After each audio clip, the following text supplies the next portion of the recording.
తాకట్లో ఉన్న మీ బంగారాన్ని విడిపించి ఆ రోజు ఆన్లైన్ రేటుకి కొంటాం. Sharma gold company. తాకట్లో ఉన్న మీ బంగారాన్ని విడిపించి ఆ రోజు ఆన్లైన్ రేటుకి కొంటాం. Sharma gold company. అందరికీ నమస్కారం. నా పేరు మాధురి. మీరు చూస్తుంది సుమన్ టీవీ నెట్వర్క్. మరి ముందు మనకి మూడో ప్రపంచ యుద్ధం తలెత్తే అవకాశాలు ఉన్నాయా? అసలు రానున్న 2-3 నెలల్లో మనకి భారతదేశానికి సంబంధించి యుద్ధానికి సంబంధించి ఎలా ఉండబోతుంది అన్న విషయాల గురించి మనకి కూలంకషంగా తెలియజేయడానికి మనతో పాటు ఉన్నారు ప్రముఖ జ్యోతిష్య పండితులు బ్రహ్మశ్రీ నందిబట్ల శ్రీహరి శర్మ గురువు గారు. నమస్కారం గురుగారు. అలానే గురుగారు, ఆ పరిస్థితి నిజంగా చూసుకున్నట్లయితే అసలు మర్చిపోలేని విధంగా ఉంది. అసలు ఆ భయంకరమైన సంఘటన అన్నది మైండ్లో అలా ఫిక్స్ అయిపోయిందండి. అయితే ఇప్పుడు రానున్న 2-3 నెలల్లో ఎలా ఉండబోతుంది అంటారు గురుగారు? అంటే యుద్ధ వాతావరణం, తీవ్రవాద చర్యలు ఇవన్నీ జరుగుతున్న నేపథ్యంలో భారతదేశానికి పాకిస్తాన్కి మధ్య అసలు బగ్గుమంటున్నాయన్నమాట ఎటువంటి చిన్న చిన్న సంఘటనలన్నా కూడా. అలానే మూడో ప్రపంచ యుద్ధం ఏమన్నా జరిగే అవకాశాలు ఉంటాయంటారా? ప్రజెంట్ ఉన్న గ్రహస్థితి ఆధారంగా అసలు ఏం చెప్పదలుచుకున్నారు? వాస్తవం అమ్మా. ఎందుకంటే మీరు అడిగినట్టుగా ఈ గమనించినటువంటి సందర్భాలలో ఈ షడ్గ్రహ కూటమి మరియు ఈ గ్రహణము, శని మార్పు జరిగిన తదనంతరం 4 నెలల వరకు ఆల్రెడీ ఒక నెల లోపలనే మనం ఇంతటి మారణకాండ చూసాం. ఇంకా గ్రహస్థితులు అనుకూలంగా లేవండి. జూలై వరకు కూడా మారణ హోమాలు ఎక్కువగా జరుగుతాయి, ప్రపంచవ్యాప్తంగా జరుగుతాయి. దీనికి మన భారతదేశం ఏమీ మినహాయింపు కాదు. ఇప్పుడున్నటువంటి పరిస్థితులు కనుక చూసుకున్నట్లయితే భారతదేశము యుద్ధమే చేస్తుంది, కాకపోతే చాలా డిప్లొమాటిక్గా వ్యవహరిస్తుంది. అంటే వాటితో నేరుగా యుద్ధం చేయకుండా ఇతరత్ర అనేక మార్గాల ద్వారా దిగ్బంధనం చేసింది. ఆల్రెడీ మనకందరికీ తెలిసిందే. ఇది కొనసాగుతుంది. దీని ప్రభావము ప్రతిరోజు కూడా టెన్షన్ వాతావరణంతో కూడుకున్నటువంటి పరిస్థితిగా ఏర్పడవచ్చు. అయితే మీకు ఇక్కడ ఒక విషయం తెలియచేస్తాను. ఏమిటి అనంటే కాలసర్పయోగం అనేటువంటిది ఏర్పడబోతుంది. ఎప్పటి నుంచి? 18 మే 2025 నుంచి 6 జూన్ 2025 వరకు. అంటే ఏమన్నట్టు 11 రోజులు, 18 మే నుంచి 30 అంటే 12 రోజులు ప్లస్ 6 18 రోజులు. కాబట్టి 18 రోజుల పాటు కాలసర్పయోగము అనేటువంటిది ప్రపంచవ్యాప్తంగా గ్రహాలన్నీ కూడాను రాహుకేతుల మధ్య బంధింపబడుతాయి. ఇది గుర్తుపెట్టుకోండి.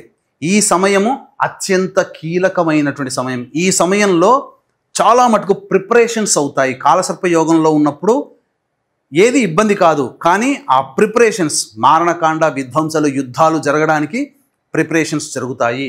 అయితే యుద్ధమే వస్తుందా, లేకపోతే ఇంకా ఇతరత్ర ఏమన్నా దుశ్చర్యలు జరుగుతాయా అని అంటే మనం ఎప్పుడు కూడా గతంతో చరిత్రతో మనం ఎప్పుడు కూడా కంపారిజన్ చేసుకోవాలి. చరిత్ర అంటేనే అది. కాబట్టి ఒకసారి చరిత్ర మూలాల్లోకి వెళ్ళినట్లయితే మనకందరికీ బాగా, ఈ జనరేషన్లో వాళ్ళకందరికీ కూడా బాగా గుర్తుండిపోయేటువంటి సంఘటన మనం చూసుకుంటే 11th సెప్టెంబర్ 2001 అమెరికాలో ట్విన్ టవర్స్ కూల్చివేసినటువంటి సంఘటన గుర్తుండుంటుంది అందరికీ కూడా.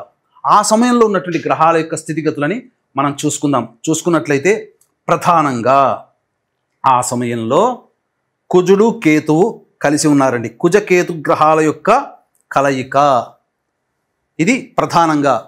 అంటే మనకు శాస్త్ర ప్రకారం చెప్పబడినటువంటిది ఏంటంటే అగ్నితత్వ రాశులు, యుద్ధానికి ఉరిగొల్పేటువంటి రాశులు అగ్నితత్వ రాశులు. అవి మొదలుగా మేషము, మేషం కంటే బలీయమైనది సింహము, సింహం కంటే అతి బలీయమైనటువంటిది ఈ యొక్క ధనుస్సు. కాబట్టి మనకేం చెప్పబడి ఉంది? యుద్ధమే చేశారు తీవ్రవాదులు. ఒక విమానానితో 2 ట్విన్ టవర్స్ని కూల్చివేసి దాదాపు 10,000 పైచిలకు మంది ప్రాణాలు కోల్పోయారు. ప్రపంచమంతా కూడా దిగ్భ్రాంతి చెందింది. మతోన్మాదము ఇంత విధ్వంసాన్ని సృష్టిస్తుందా అని చెప్పి అంత ప్రపంచమంతా కూడా దిగ్భ్రాంతి చెందింది. ప్రధానంగా చూసుకున్నట్లయితే అక్కడ చంద్రుడు గమనించాల్సిన అంశం ఏంటంటే తెలియచేస్తాను. ఎందుకు ఈ చంద్రుడికి, గురువుకి, రాహుకి, శనికి, శుక్రుడికి, కుజుడికి, కేతువుకి సంబంధం అనేటువంటిది తెలియచేద్దాం. చంద్రుడు ఆ రోజున మిథున రాశిలో ఉన్నాడు. ఓకే, ఇది గుర్తుపెట్టుకోండి. గురు రాహుల యొక్క కలయిక ఇది కూడా మిథున రాశిలోనే ఏర్పడింది. తర్వాత సాధారణంగా శనిగ్రహాన్ని కనుక మనం చూసుకున్నట్లయితే రోహిణీ నక్షత్రములో శని సంచారం జరుగుతున్నటువంటి సందర్భములో క్షామం ఏర్పడుతుంది.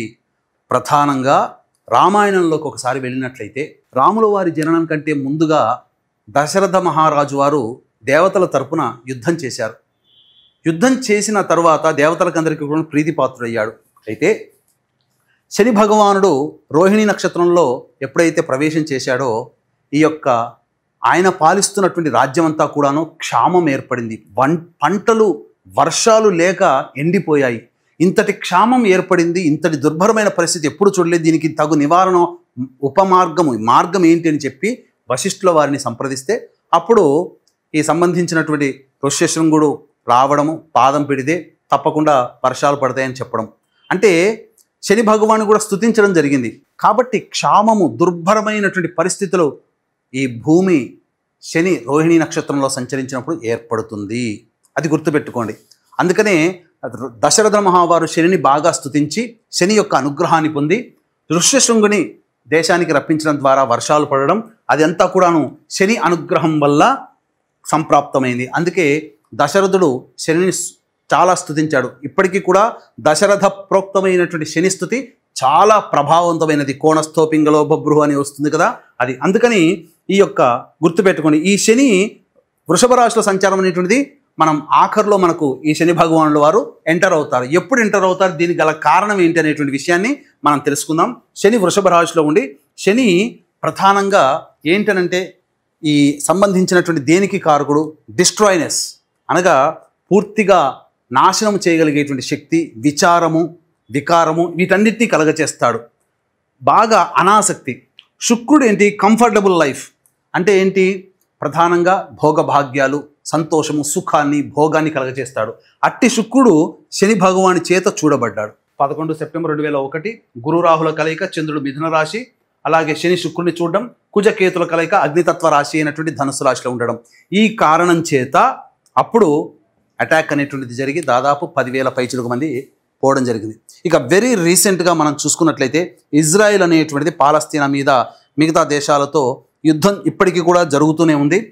అది 7 అక్టోబర్ 2023 మార్నింగ్ 6:30కి అట్లా మనం చూసుకున్నట్లయితే ప్రధానంగా ఇక్కడ కూడా అదే విధమైనటువంటి గ్రహాల యొక్క స్థితిగతులు చూడండి. చంద్రుడు మిథున రాశిలో అన్నాను కదా, ఆ సమయంలో కూడా చంద్రుడు మిథున రాశిలోనే స్థితి పొంది ఉన్నాడు. గురు రాహుల కలయిక, ఈ గురు రాహులు అగ్నితత్వ రాశి అయినటువంటి మేషరాశిలో కలయిక ఏర్పడింది ఈ గురు రాహులకి. అలాగే చూసుకున్నట్లయితే కామన్గా కుజకేతుల యొక్క కలయిక అనేటువంటిది ఉన్నది.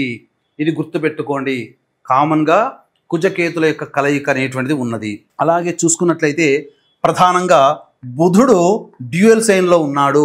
గుర్తుపెట్టుకోండి, బుధుడు డ్యూయల్ సైన్, ద్విస్వభావ రాశిలో ఉన్నాడు. ఎప్పుడు, ఈ 11 సెప్టెంబర్ 2001 ఈ ట్విన్ టవర్స్ కూల్చే సందర్భంలో బుధుడు డ్యూయల్ సైన్. అలాగే ఇజ్రాయెల్ అటాక్లో బుధుడు డ్యూయల్ సైన్. మరియు శని వక్రీకరించి శుక్రుని వీక్షణ చేస్తున్నాడు. ఇక్కడ కూడా శని వీక్షణ. ఎన్ని కాంబినేషన్స్ అనేటువంటివి ఏర్పడ్డాయి. ముఖ్యంగా చూసుకున్నట్లయితే ఈ కుజకేతువులు అనేటువంటివి కీ రోల్ పోషిస్తాయి. అంటే పిశాచ యోగాన్ని కలగచేస్తాయి. పిశాచ యోగం అంటే ఏంటంటే ఆ గ్రహాల కలయిక ఉన్నటువంటి జాతకులకి చాలా దుర్భరమైన పరిస్థితులు, ఆ దశాంతర్దశలు కానీ ఈ సంయోగం గ్రహ ట్రాన్సిట్లో గోచారంలో గ్రహాల యొక్క స్థితిగతులు ఉన్నప్పుడు ఇబ్బందులు ఎదుర్కొంటారు. అలాగే సామాజికంగా ప్రపంచవ్యాప్తంగా మనం కుజకేతుల యొక్క స్థితిగతులను సూచించినప్పుడు ఏమవుతుంది, ఈ కుజకేతుల యొక్క ప్రభావము ప్రధానంగా ఇక్కడ మనం గమనించుకున్నట్లయితే చాలా విస్ఫోటనము. కేతువు తలకాయ లేనివాడు, కుజుడు పోరాటము. అంటే ఏం జరగబోతుంది, ముందు వెనక ఆలోచన లేకుండా తీవ్రవాద స్వభావములతో ఈ యొక్క కుజకేతుల యొక్క ప్రభావం వలన దుందుడుకు చర్యలు అనేటువంటివి జరుగుతాయి. ముందు వెనక ఒక ఆలోచన లేకుండా, మంచి ఆలోచన లేకుండా బాగా విస్ఫోటనములు జరుగుతాయి. అది తీవ్రవాద చర్యలు కావచ్చు, లేకపోతే భూ ప్రకంపనలు కావచ్చు, సునామీలు కావచ్చు, ఏవైనా కావచ్చు. కాకపోతే ఇక్కడ కుజకేతులు అగ్నితత్వ రాశిలో ఉండడం వల్ల ఈ కుజుడికి కేతువుకి ఈ ధనుస్సు రాశి ఫ్రెండ్లీ నేచర్ కాబట్టి విధ్వంసము అవ్వలీలగా చేయగలిగారు. ఎదురే లేదన్నట్టుగా తీవ్రవాదులు చేయగలిగారు. అయితే ఇక్కడ ఇజ్రాయెల్ విషయంలో చూసుకుంటే కుజకేతులు తులారాశిలో ఉన్నారు. కానీ తులారాశి కుజకేతులకి అది యోగించదు, ఫ్రెండ్లీ హౌస్ కాదు. కాబట్టి అక్కడ ఆగుతూ యుద్ధం చేస్తూ, యుద్ధం మొదలుపెట్టి మళ్ళీ కొంతసేపు ఆగడం, ఇలా బ్రేక్స్తో యుద్ధం జరుగుతూ ఉంది పాలస్తీనాతో ఇజ్రాయెల్ వాళ్ళు. ఒకే విధంగా కంటిన్యూటీ ప్రాసెస్లో యుద్ధం జరగట్లేదు. కొంతకాలం ఆపుతున్నారు, మళ్ళీ చేస్తున్నారు, మళ్ళీ కొంతకాలం సద్దుమణిగిన తర్వాత మళ్ళీ యుద్ధం మొదలవుతుంది. ఇలా వేరాస్ కమింగ్ టు పిక్చర్, ఇప్పుడు మన పిక్చర్లోకి వద్దాం. ఇంతకుముందు చెప్పుకున్నట్లుగా గతం గురించి తెలియజేసుకున్నాం, ఈ కాంబినేషన్స్ చూసాం. మరి ఈ సంబంధించినటువంటి సందర్భంలో ఈ 22 ఏప్రిల్ తర్వాత మళ్ళీ భవిష్యత్తులో మనకేమన్నా జరుగుతాయా అనేటువంటి విషయాన్ని కనుక చూసుకున్నట్లయితే ప్రధానంగా ఇక్కడ మనం ఈ 23, 24 జూలై 2025 టార్గెట్ పెట్టుకోండి, గుర్తుపెట్టుకోండి. 23, 24 జూలై 2025వ సంవత్సరం ఈ రోజుల్లో ఏం జరగబోతుంది? ఆనాటి ఉన్నటువంటి గ్రహస్థితి చూసుకుంటే రాహువు కుంభరాశిలో, శని మీనరాశిలో, శుక్రుడు వృషభ రాశిలో, గురువు చంద్రుడు ఈ మిథున రాశిలో, రవి బుధుడు కర్కాటక రాశిలో, కుజుడు కేతువు సింహరాశిలో. ఇక్కడ మనం ప్రధానంగా చూసుకున్నట్లయితే ప్రధానంగా ఈ పాత వాటికి సంబంధించినటువంటి చరిత్రను మనం పరిశీలిస్తే ఈ సందర్భంలో కూడా ఇక్కడ కుజకేతుల కలయిక అగ్నితత్వ రాశిలో ఏర్పడింది. కాబట్టి అగ్నితత్వ రాశిలో కుజుడు కేతువు చాలా బలంగా ఉన్నారు. పైగా సింహరాశి కుజకేతులకి ఫ్రెండ్లీ హౌస్ కాబట్టి ఇక తిరుగంటూ ఉండదు. ఆ కుజకేతులు తమ ప్రభావాన్ని చూపుతారు. రాహు ఎయిరీ సైన్లో ఉన్నాడు కాబట్టి ఇది కూడా. అలాగే శని తన సొంత నక్షత్రంలో జలతత్వ రాశిలో ఉన్నాడు. ఇక్కడ చూసుకున్నట్లయితే శని శుక్రుల యొక్క వీక్షణ ఎలా ఉందో ఇక్కడ కూడా శని శుక్రుల యొక్క వీక్షణ, శని శుక్రుల మీద వీక్షణ ఉన్నది. అలాగే అన్ని సందర్భాల్లో చూసుకుంటే మిథున రాశిలో చంద్రుడు ఉన్నాడు. ఈ 23, 24 జూలైలో మిథున రాశిలోకి చంద్రుడు ఉంటాడు. కాబట్టి ఇది ఇక్కడ కాంబినేషన్ మనకు కుదిరింది. ఇక ప్రధానంగా చూసుకున్నట్లయితే ఈ కుజకేతుల యొక్క కలయిక పిశాచ యోగం అని చెప్పుకున్నాం కదా, అది కూడా ఇంతకుముందు జరిగినటువంటి విధ్వంసంలో ఇది ఏర్పడింది.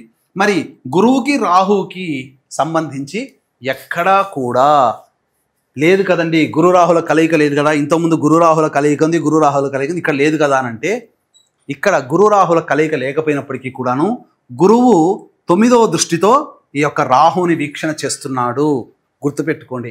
పైగా రాహువు గురు నక్షత్రంలో, గురువు చంద్రుడు రాహు నక్షత్రంలో ఉన్నారు. ఇది చాలా కీలకం. గురు రాహుల డైరెక్ట్గా కలయిక కంటే రాహు గురు నక్షత్రంలో, గురువు చంద్రుడు రాహు నక్షత్రంలో ఉండడం చాలా బలీయమైనటువంటిది అన్నమాట. ఇంకా ఈ బలాన్ని ఎవ్వరూ కూడా తగ్గించలేరు, అంతటిది. కాబట్టి ఇంకా మనం విషయాలు చూసుకున్నట్లయితే ప్రధానంగా ఈ అటాక్ జరిగినప్పుడు నక్షత్రాలు ఏవైతే ఉన్నాయో పాపగ్రహాలకు సంబంధించినటువంటి నక్షత్రాల్లో గ్రహాలన్నీ ఉన్నాయి. ఇప్పుడు కూడా చూసుకుంటే శని ఉత్తరాభాద్ర నక్షత్రం అంటే తన సొంత నక్షత్రం, శని పాపగ్రహమే. శుక్రుడు మృగశిర నక్షత్రం, కుజుడి యొక్క నక్షత్రం, కుజుడు పాపగ్రహమే. గురు చంద్రులు రాహు నక్షత్రం, గురుచంద్రుడు కూడా పాపగ్రహ నక్షత్రాల్లోనే. రవి పుష్యమి నక్షత్రం, బుధుడు తన సొంత నక్షత్రం అయినప్పటికీ కూడాను వక్రీకరించి ఉన్నాడు. ఇక ఈ కుజుడు కేతువు మఖా నక్షత్రం, కేతువు పాప నక్షత్రమే. చూసుకుంటే బుధుడు వక్రీకరించి బుధుడు కూడా ద్విస్వభావ రాశి యొక్క ఫలితాలను ఇవ్వబోతున్నాడు. ఇక్కడ మనం చూసుకున్నట్లయితే బుధుడు డ్యూయల్ సైన్లో ఉన్నాడు ఈ సంఘటనలు జరిగినప్పుడు గతంలో, కానీ బుధుడు వక్రీకరించినట్టు కారణం చేత మళ్ళీ డ్యూయల్ సైన్లోకే ఫలితాలను ఇస్తున్నాడు. ఇంతటి ప్రభావవంతమైనటువంటి సమయం ఉన్నప్పుడు ఇక్కడ మనం చూసుకుంటే ప్రధానంగా 8 గ్రహాలు పాపగ్రహాల నక్షత్రంలోనే ఉన్నాయి. శని రవి శని నక్షత్రం, కుజుడు కేతువు కేతు నక్షత్రం, గురువు చంద్రుడు రాహు నక్షత్రం, శుక్రుడు కుజ నక్షత్రం, రాహు గురు నక్షత్రం. ఇక్కడ అన్ని విధాలుగా చూసుకుంటే పాపగ్రహాల నైసర్గిక పాపగ్రహాల యొక్క నక్షత్రంలో దాదాపు 8 గ్రహాలు, 1 2 3 4 5 6 7 8 గ్రహాలు, 8 గ్రహాలు నైసర్గిక పాపగ్రహాల యొక్క నక్షత్రంలో పడ్డాయి. అంటే చూడండి, పాపగ్రహాలకి ప్రభావంగా ఉన్నప్పుడు ఇక దానికి అడ్డు అదుపు అంటూ ఉండదు. ఈ ఏదో జరగబోతుంది. 23, 24 జూలై 2025లో చాలా మటుకు ప్రపంచవ్యాప్తంగా, భారతదేశం కూడా మినహాయింపు కాదు, మళ్ళీ తెలియచేస్తున్నాను, ఏదో జరగబోతుంది. అంటే ఏం జరగబోతుంది? కుజకేతుల యొక్క ప్రభావము ఈ యొక్క సింహరాశిలో విశృంఖలత్వాన్ని సూచిస్తుంది. అంటే అడ్డు అదుపు లేకుండా తమ యొక్క పనులని స్వేచ్ఛని పొందడం కోసం కొంతమంది స్వాతంత్రాన్ని కోరుకోవచ్చు, ఉన్న దేశం నుంచి విడిపోవచ్చు. అంటే బెలూచిస్తాన్ ఇలాగే కొన్ని దేశాలు ఎదురు చూస్తున్నాయి కాబట్టి స్వాతంత్రాన్ని ఆ సమయంలో స్వాతంత్రాన్ని పొందవచ్చు. లేదా విద్రోహకర చర్యలు, తీవ్రవాద చర్యలు చాలా ప్రస్ఫుటంగా ఏర్పడబోతున్నాయి. అన్నిటికంటే ముఖ్యంగా చూసుకున్నట్లయితే ఎప్పుడు ఈ రకమైనటువంటి ఇబ్బందికర పరిస్థితులు ఎదురవుతాయంటే 22 జూన్ నుంచి 5 జూలై వరకు కూడా రవి రాహు నక్షత్రం, ఇక్కడ గురువు కూడా రాహు నక్షత్రం.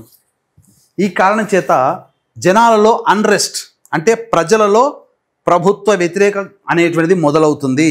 రవి గవర్నమెంట్కి కారకుడు, ప్రజాస్వామ్య వ్యవస్థలలో గవర్నమెంట్కి కారకుడు. కాబట్టి ప్రజలలో అసంతృప్తి చెలరేగి తిరుగుబాటు చర్యలు ప్రపంచవ్యాప్తంగా ఏదైనా దేశంలో జరగవచ్చు. లేదా ఈ 22 జూన్ నుంచి 5 జూలై మధ్య కాలంలో రవి యొక్క ప్రభావము చాలా బలహీనంగా ఉన్నటువంటి కారణం చేత ప్రపంచంలో పేరు పొందినటువంటి దేశ అధికారులు లేదా దేశానికి సూచించేటువంటి అధ్యక్షులుగా సూచించేటువంటి వ్యక్తులు, మంత్రులు, ముఖ్యమంత్రులు, ప్రధానమంత్రులు కానీ ఎవరైనా కానీ దేశంలో ప్రధాన రాజకీయ రంగంలో అత్యున్నతమైనటువంటి స్థానంలో ఉన్నటువంటి వాళ్ళ మరణము కానీ హత్య కానీ జరగబోతుంది. లేకపోతే ఆ దేశంలో అన్రెస్ట్, పీపుల్ అన్రెస్ట్ అనేటువంటిది కలుగుతుంది. అసంతృప్తి జ్వాలలు చెలరేగి అశాంతి వాతావరణం 22 జూన్ నుంచి 5 జూలై మధ్య కాలంలో ఏర్పడుతుంది. అయితే ప్రధానంగా 30 జూన్ నుంచి 25 జూలై వరకు శుక్రుడు వృషభ రాశిలో సంచారం చేస్తుంటాడు. శుక్రుడు వృషభ రాశిలో సంచారం చేస్తున్నప్పుడు శని దృష్టి అంతా కూడా శుక్రుడి మీద పడుతుంది. మన భారతదేశం స్వాతంత్రం వచ్చిందే వృషభ లగ్నంలో. కాబట్టి లగ్నానికి అధిపతి అయినటువంటి శుక్రుడు శని చేత వీక్షించబడుతున్నటువంటి కారణం చేత 30 జూన్ నుంచి 25 జూలై వరకు ఉన్నటువంటి మధ్యకాలంలో భారతదేశంలో పలు కీలకమైనటువంటి మార్పులు చేర్పులు చోటు చేసుకోబోతున్నాయి. ఏదైనా జరగవచ్చు, విధ్వంసకర చర్యలు జరగవచ్చు. కాబట్టి ప్రజలందరూ కూడా అప్రమత్తతతో ఉండండి. చాలామంది అనుకునేటువంటిది ఏంటనంటే ఏదైనా జరుగుతుందా, ఇబ్బందులు ఎదురవుతాయి, యుద్ధం వస్తుందా అని చెప్పి. యుద్ధము వచ్చేంత చర్యలు జరుగుతాయి. ఒకవైపున చూసుకుంటే ఏదైనా కానీ మారణకాండలు అనేటువంటివి జరుగుతాయి. కాకపోతే ఇది ఆరంభం మాత్రమే, అంతం కాదు. అలాగే 30 జూన్ నుంచి 25 జూలై వరకు కూడా శుక్రుడు వృషభ రాశిలో ఉంటాడు, శని చేత చూడబడుతుంటాడు. అలాగే ముఖ్యంగా ఆ సమయాలు చాలా జాగ్రత్తగా ఉండాలి. అన్నిటికంటే ప్రధానంగా 22 జూన్ నుంచి 5 జూలై మధ్యకాలంలో ప్రధానంగా అంటే 30 జూను ఇక్కడ 22 అంటే 30 జూన్ నుంచి 5 జూలై మధ్యకాలము ఏదో దేశంలో అన్రెస్ట్, అది పాకిస్తాన్ కావచ్చు, ఇంకేదైనా దేశం కావచ్చు. 30 జూన్ నుంచి 30 ప్లస్ 5 జూలై అంటే 6 రోజుల మధ్యకాలంలో తీవ్రంగా ఏదో జరగబోతుంది. అంటే 30 జూన్ నుంచి 5 జూలై మధ్యకాలము చాలా కీలకమైనటువంటిది. అప్పుడు ఏర్పడినటువంటి సంఘటనల ప్రభావము 23-24 జూలైలో దానికి ముగింపు పలికే విధంగా ఉండబోతుంది. ఏదైనా కానీ జూలై వరకు కూడా వీక్షిస్తున్నటువంటి ప్రేక్షకులందరూ జూలై వరకు కూడా అందరూ కూడా దైవ ధ్యానంలో ఉండే ప్రయత్నం చేసి మనల్ని మనం దైవానుగ్రహం వల్ల రక్షించుకునే ప్రయత్నం చేద్దాం. చూసారు కదండి, రాబోయే 2-3 నెలల్లో మనం చాలా జాగ్రత్తగా ఉండాలి. దానికి సంబంధించి అది బయటపడడానికి ఎలాంటి పరిహారాలు ఉన్నాయన్న విషయాలు కూడా మనకి గురువుగారు తెలియజేశారు. అందరం కూడా అది ఖచ్చితంగా పాటించి తీరాల్సిందే. ఇంత చక్కగా మా అందరికీ వివరించినందుకు ధన్యవాదాలు గురువుగారు. సర్వం శ్రీ ఉమామహేశ్వర పరబ్రహ్మార్పణమస్తు.